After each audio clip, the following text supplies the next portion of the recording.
প্রতিদিন আমি তোমাকে মনে করি। আমি জানি না তুমি কেমন আছো, কোথায় আছো, কি করছো বা কিভাবে আছো।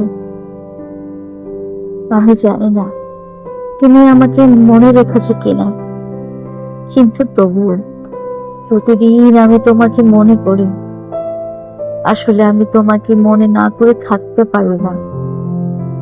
মানুষ বলে এটা পাগলামি, কিন্তু আমি বলি এটা ভালোবাসা, এটাই ভালোবাসা।